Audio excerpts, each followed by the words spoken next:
someone pulls your card, then you get to come up here and read it. But I don't see Carrie. Is Carrie Okochi here?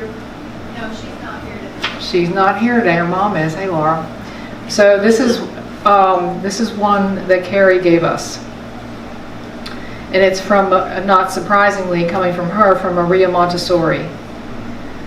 This is the quote: "We shall walk together on this path of life, for all things are a part of the universe and are connected with each other to form one whole unity." And yeah, I'm tender about that because I shouldn't be amazed ever at how whatever happens here all supports whatever the whole thing is about. And this, anyway, I'm talking like I don't know what I'm talking about, which I know. But we shall walk together on this path of life, for all things are a part of the universe and are connected with each other to form one whole unity. Remember that as I go through my message today. You may not think that's the case when I tell you that the inspiration for this particular talk was somebody left it in the jar. Remember I said, tell me a topic you want me to talk about. And so Brooke Tulipani left this in the jar, and she said, talk about why you don't believe in evil. Because I've said that from here, that I don't believe in evil. She said, isn't darkness required in order to see the light? Isn't darkness required in order to see the light? So I thought, well, that's a great topic. That's a great topic. And I've been sitting with that topic for a couple weeks now, because last week I had Sunday off, so I've been sitting with this, which I encourage you to do anytime that something is uncertain. But I sat with this for a while, and I was going to the old places that I thought I knew what this was about. Have you ever done that? Well, I know the answer to that. That'll be easy, Well, you can't, darkness isn't real. Like darkness isn't real. For instance, you don't have a speed of darkness. There's a speed of light. So light must be the real thing, right? Light must be the real thing. So that's the short answer, Brooke. Hey, you don't need the darkness. You only need the light, because light's real and darkness is not. And I thought, well, is that really true, Paula? Is that really true? Is that enough to explain this whole thing? I'm like, well, that would mean, like, another thing I ran across was, well, is peace simply the absence of war? Well, not really. What peace is understanding and compassion and cooperation, right? That's what peace is. You don't have peace just because you don't have war. Like, it's not that simple, is it? So I thought, well, maybe it's not that simple about darkness and light either, because things tend to be a little more complex than that. Like, all right. And I thought about it, and I thought about, we have this obsession with duality. We have this obsession with the good and the bad, and the dark and the light. We have all these movies and books and stories written about the hero's journey and the triumph of good over bad and light over dark. I'm like, whoever said dark was bad? Like, why do we think about it as bad? Is it because we stub our toe in the dark when we get up in the night? We're like, dang it, turn the light on. Or that we find things lurking in the dark. We can't see clearly. We can't see. But you know what? Owls can see clearly at night. There are plenty of nocturnal animals who do their best hunting at night. So is darkness really bad, or did we make it bad? I'm like, man, we're stuck on that. So I'm getting more confused. I have more questions than I have answers so far. And it continues on. Because I think we've been convinced that there is evil because we can't explain when human beings do horrible things to each other. And we can do some horrible things to each other. I mean, terrible things, awful things, awful things. And maybe it's just that it's easier to say, well, it must be evil because we're over here and we're pretty good. We're pretty good. So it must be that over there. It must be evil. Because that explains everything. That would explain everything if I could just say, well, it's the devil. It's the devil. I remember back, I'm old enough, and some of you are too, when Flip Wilson was on TV and he said, the devil made me do it. You know? Or we have the devil over here speaking here, and the angel here and speaking. They're talking to you like this. Right? It's easier. It's easier to understand if we can just blame it on something outside of ourselves. This entity, this something else called the devil. But I was thinking to myself, I mean, I truly believe that there is only one source in the universe. There is only one creative energy out of which we all came. Like, I believe that. I believe that there is nothing competing with that. That there is only one. Maria Montessori said that as well.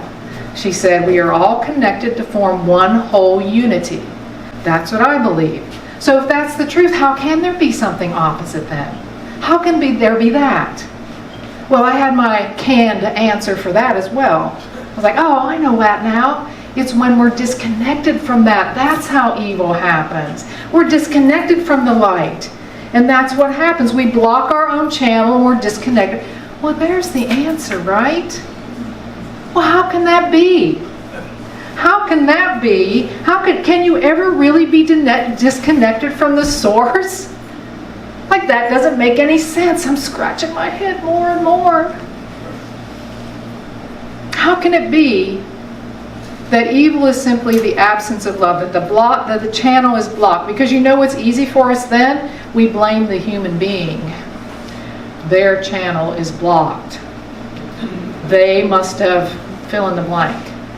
They must have this. Even if it's something that's not their fault. For instance, they had this childhood and they never knew love, and so they now treat people like this because they never knew love. Their channel is blocked. Really? Is that really true? Can you ever be disconnected from the source from which you came?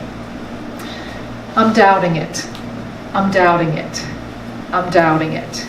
I think it's just easier for us to bundle up things and put them over there and call them cruel because we don't have the capacity to understand what's really happening. So at this point in the week, whatever week it was, I just have more questions than answers about really. So is there evil or is there not evil? And if there is, how can it be? And if there isn't, is it really as simple as, well, it's simply the absence of light?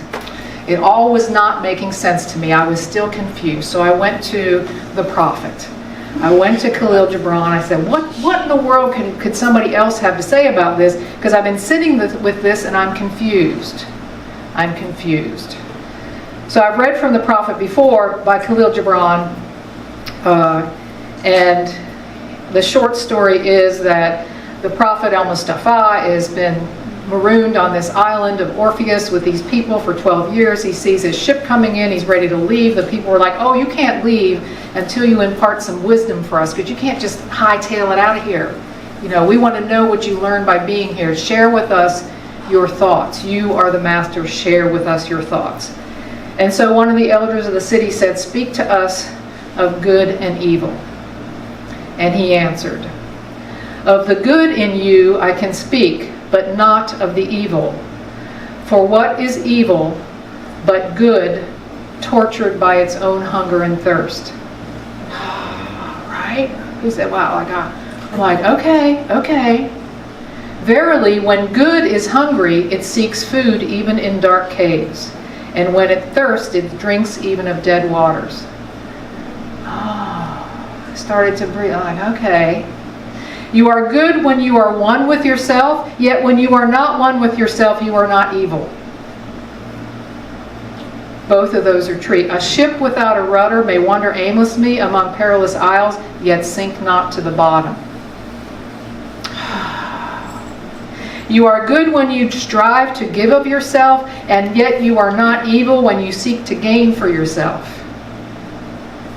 For when you strive to gain, you are the root that clings and sucks from the breasts of the earth. And when you are giving, you are the ripe fruit from that same tree. You are good when you are fully awake in your speech, yet you are not evil when you sleep while your tongue staggers without purpose. Even stumbling speech may strengthen a weak tongue. You see what he's saying? Like, It's only good. You are good when you walk to your goal firmly and with bold steps, that you are not evil when you go thither limping. Even those who limp go not backward, but you who are strong and swift, see that you do not limp before the lame, deeming it kindness. You are good in countless ways, and you are not evil when you are not good. You are only loitering and sluggard. Pity the stags cannot teach swiftness to the turtles. You hear this? I was having moments of relief. I was having moments of relief that I do not have to live in this world of duality. I do not have to think because I am not good all the time, or that I do not reveal perfect love all the time, that does not make me evil or bad. That's not what it is. In your longing for your giant self lies your goodness, and that longing is in all of you. I was like, oh my God, thank you. Thank you for this. I took a breath. I was like, it's just my longing. My longing sometimes puts me in the wrong place. He goes on to say, sometimes I'm this swift stream coming down the mountain carrying all these nutrients, and sometimes I'm this sluggish, bending river with twists and turns and sediment building up and swamp. It's just the way I am. It's just the way I am. It's just the way the world is. So what's really happening? What's really happening when I'm a sluggard and when I'm loitering and when I'm on that part of my journey? What's really happening there? Because listen, it is damn hard to see God in all that, isn't it? Isn't it hard to see it when that's what's happening? When it looks moldy and bad and dark? It's hard to see that. I think that's what Khalil Gibran is asking us to do. But I think it's really hard. I think it's not an easy thing to do. But I'm starting to catch on. I was starting to catch on. It gave me great relief to begin to understand about evil and good and bad and darkness and light. But it still wasn't enough, because it's hard. It's hard to see what we see today in the world and say, oh, it's not evil, it's good. So staying open and staying curious and being open to something, I ran across one other thing that I want to share to you that was the mind blow thing of the week about good and evil. It was written by a woman called Anne Marie Arnold, who is a shaman and a birth and a death doula and a spirit guide and reader. This was a June 23rd post. This is stuff I dig up. This is stuff that I believe becomes available if we're curious and if we're looking for clarification, if we're looking for clarity. We can look at it from inside. We can be aware that we are opening ourselves up to it, and here's what happens. Here's what she says, and I believe she's talking about good and evil, and you'll see why. Not everyone came here to heal. Just that. Not everyone incarnated here to heal. Some came to rupture, to be the lightning bolt that shatters illusion, to shake timelines loose so truth can rise through the cracks.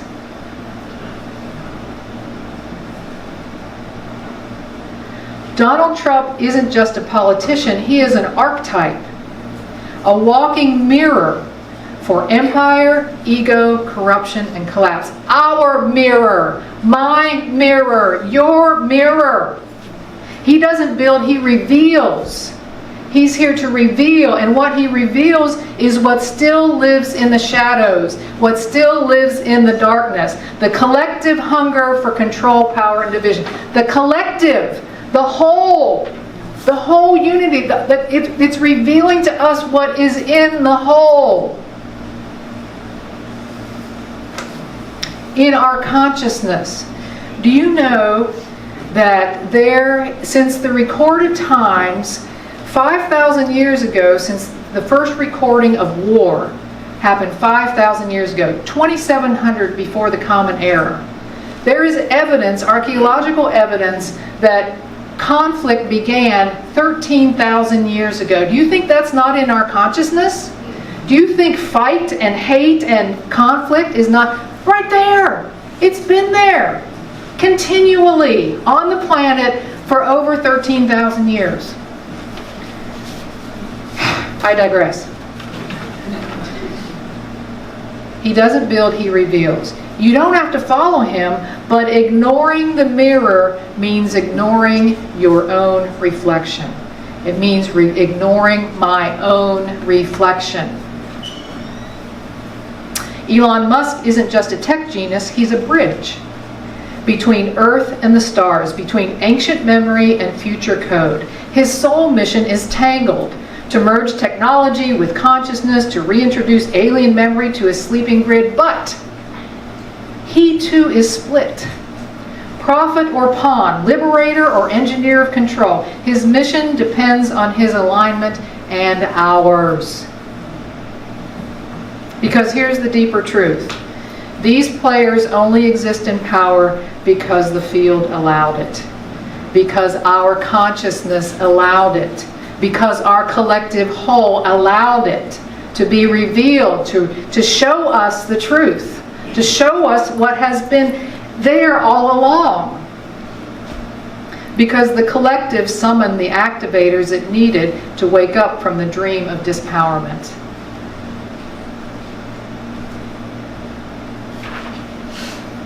You are sovereign. Your nervous system is your temple. Oh, I'm sorry. So she says, don't waste your energy idolizing and don't waste it hating. Don't waste it idolizing and don't waste it hating. Don't waste your energy. You are sovereign. Your nervous system is your temple. Your frequency is your vote. Your breath is your broadcast. Let the world scream if it must, but let you stay rooted. Are you hearing this? Let you stay rooted. Yes. Peace is not weakness, it is your weapon. It breaks spells, not by force, but by refusal to participate in collapse narratives. Refusal to, because I am rooted in this. The choice isn't just political, it's energetic. It's spiritual. It's ancestral. Hold your line. Feel your truth. Unplug from their story and start writing your story. Our story, the collective story. The one story that we have a say in, that you have a say in, that I have a say in. This isn't the end. There's people worried. This isn't the end. This is the threshold. Let them play their roles. You remember yours. You see? That's what it is. I'm like, so there's not good and evil. There's just us. There's the evolution of consciousness. There's the somebody else put that in the thing. Talk about the evolution of consciousness. This is it. This revelation is happening so that we can remember and fulfill our role as peacemaker, as lover of life, as whatever it is for you. Like, that's what it's about.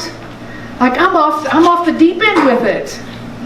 There's only one. There's only this one collective thing. So how could there be anything wrong or bad that comes out of it? It's what is. It's what has been laying there for centuries and ages and eras. It just didn't happen last year or 20 years ago. It just didn't happen then. But we have the role to play. Here's what I believe. I love the Martin Luther King Jr. quote that says, the arc of moral justice bends toward justice. The arc of moral consciousness tends toward peace. Right? The arc of the moral universe is long, but it bends toward justice. The arc of the universe, that's the way I think about this. The arc of the moral universe bends toward love. The arc of the moral universe bends toward peace. The arc of the moral universe bends toward unity. It bends in that direction. And we have a say. We can jump on that bended moral arc and make it go in that direction. That's the way it leans. That's in my understanding, in my belief at this time, of what God is. That pulse of life. Yearning in that direction. Revealing to us what it is that requires our attention enough that we keep the moral arc of the universe bending toward love.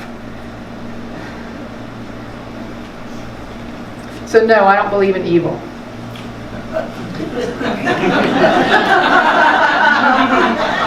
Maybe I don't even believe in good.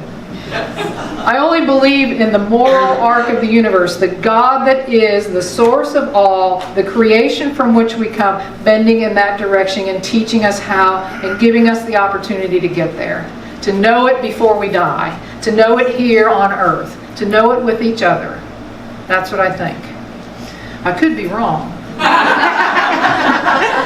I could be wrong. But this reading is asking us to hold the line. To hold what it says on that card, that we are here to create a movement. We are here to bend the moral arc of the universe toward kindness. Let's do that. Let the players play. Let the players play. It doesn't mean don't show up. It doesn't mean that we don't feed the hungry. It doesn't mean that we don't stand up for the disenfranchised. It doesn't mean any of that. It means that in my life and me, that I contribute to what I want to see, not fight what is. What is being revealed to us. It's up to us to hold the line. Hold the line. Hold the line. Feel your truth and hold the line. That's what I got. Let's take that into a meditation right now. I don't know. You may decide, I still believe in good and evil, and that's okay. There's not a right or wrong that I'm trying to lay on you. Just an idea. Just a possibility. Maybe a possibility that not enough of us have yet tried. Which is to hold our line, to stand. Not to fight and not to resist, but to look and to see the revelation and decide what is ours to do in the midst of it. To acknowledge the source as we know the source to be. Not as dark and light and good and bad, but as one, as the one. The one creative power. The one.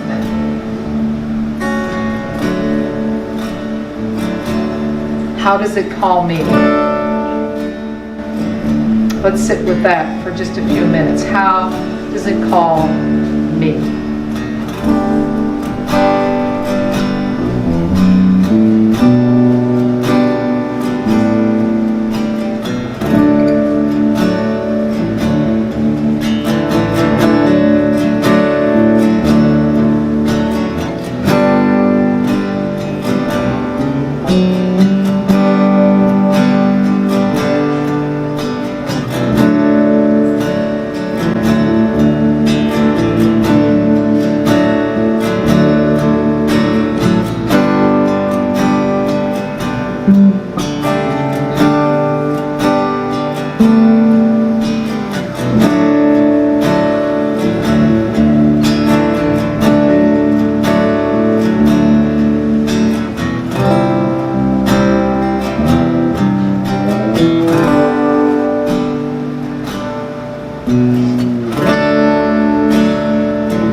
that longing is in every single one of you. But in some of you, that longing is a torrent rushing with might to the sea, carrying the secrets of the hillsides and the songs of the forest.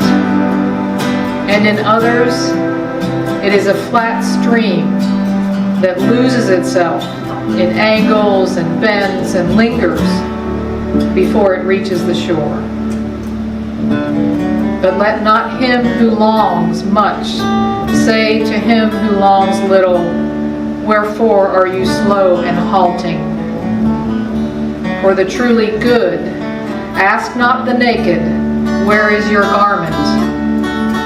Nor the houseless, what has befallen your house?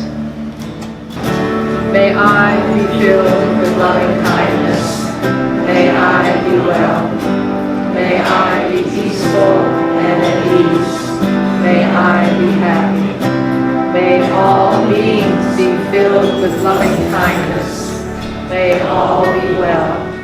May all be peaceful and at ease. May all be happy. See you next week.